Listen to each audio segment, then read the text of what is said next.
Hi and welcome to update 1 of the Amazing Scale Modelers community group build. And as you can see from the picture, I'm doing H.M.S Victory in scale 1 to 225th scale. As you can see with these parts, there is quite a lot of flash that needs tidying up before we even get around to priming. I've already washed all the parts. What's a nightmare with this kit so far, which is going to be dreadful to work with, are the cannons, because the cannons are tiny. And you can see a few have dropped off. Luckily I still have them. Might be better just to paint them on the sprue, I think, which probably would be the easiest thing. Yeah, loads of detail work on this. I've ordered the sails so we can scrap the vacuum formed sails with this one that comes with it, which are basically just that, which they don't look very pretty. We've also got a load of rigging. We've got a black one in there as well. So yeah, it's going to be quite interesting. And for this one, Lou, I think it's just going to be straight out of the box on the base. I'm not going to do a seascape. I thought at first I was going to do, but you got all this nice armour plating because the bottom of the ship was covered in copper. So that's really going to pop that. Another thing with this kit is because the way that it goes together, I think what I'm going to have to do is paint both sides and then put it together and then just do the touch-up painting along the seam and also sort the seam out. But yeah, it's going to be horrific, I think. We've got all the masts. I'm not savvy with all the technical terms for everything. I'm just learning. So yeah, it's going to be quite an ordeal. I think what I'm going to do in this update is we're just going to clean the parts like we did with the Shelby. We're just going to get some primer down on it and see what it actually looks like once it's primed. I think I've got all the colours I need to get cracking on it.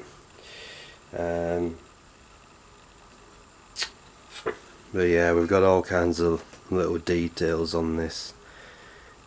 I'm looking forward to the sails coming. They're getting hand stitched, so that should be a couple of weeks, but we're nowhere near needing sails for this yet. That's your base, which basically is this here.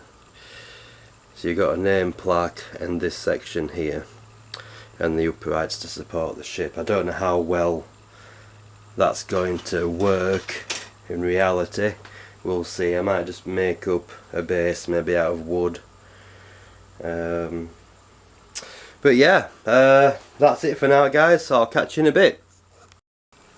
So I've cleaned up all the parts now pretty much. I don't think there's much left on it that needs cleaning up. But yeah, I was watching a few documentaries on this ship and it's really fascinating. So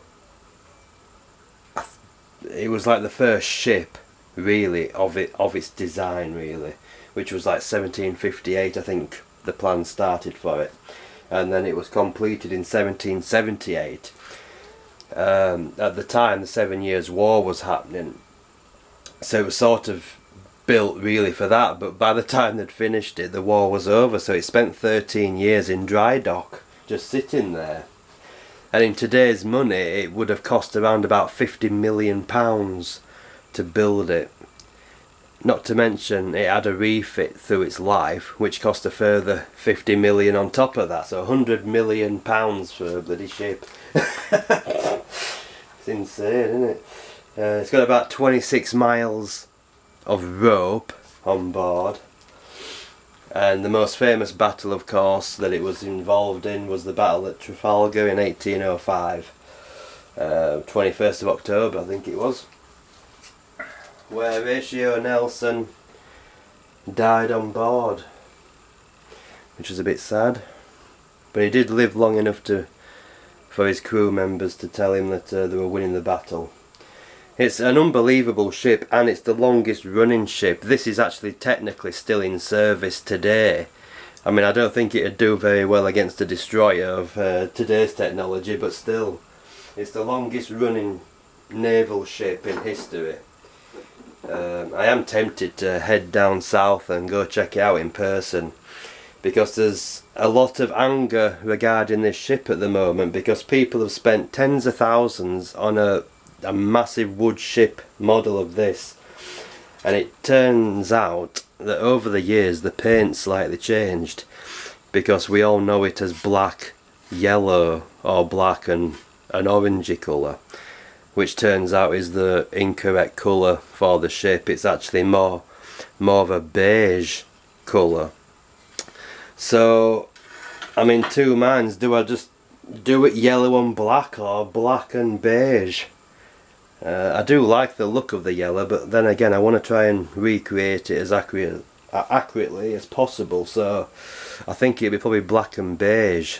So I'm interested to see how that turns out. The only reason they know the paint is because they took samples when they repainted the ship. They took paint samples, and through a microscope they can actually go literally back in time and see what colours they used and the techniques they used to actually paint the thing in the first place.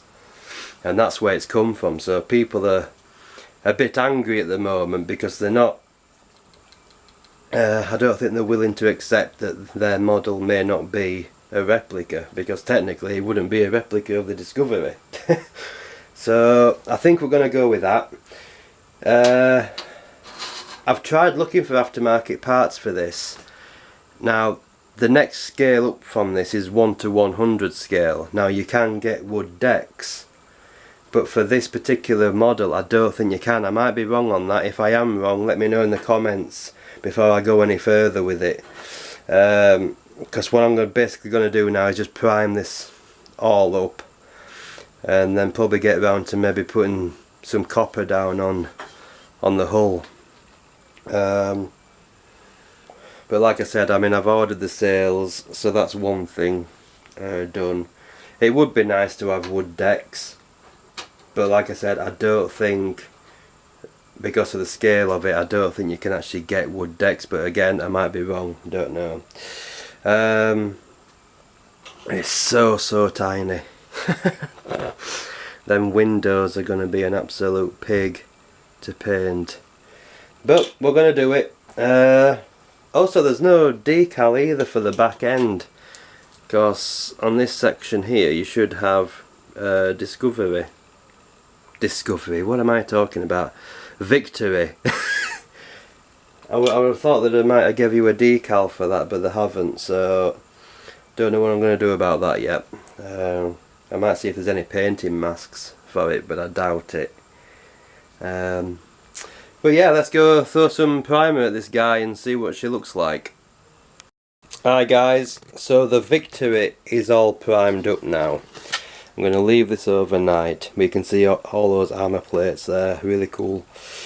And we're going to leave it there for update 1 on that, because I'm basically filming 2 updates at the same time. So I'm doing the shell bit, and I also want to get going with this, but I know this is going to take a long time to do, because I've got to set up all these cannon. Well, before I even do that, I need to paint the decks, set up the cannons, put these 2 pieces together, and then this guy goes together with this, with the aft officer's deck, whatever it's called, sorry. But that section goes on the back of there. And we also have this little guy, which I'm not sure, front, back, maybe, I don't know. So that'll do it for the Victory on this one. I know it's only a quick one, but you know, got to get all the priming and stuff done before we can get on to the good stuff of putting colour down. So yeah, I'll be back with update 2 on this one fairly soon. I don't know whether I'm going to finish the Mustang first, because that's cracking on nicely. So I'll catch you in the next update, guys. See you later.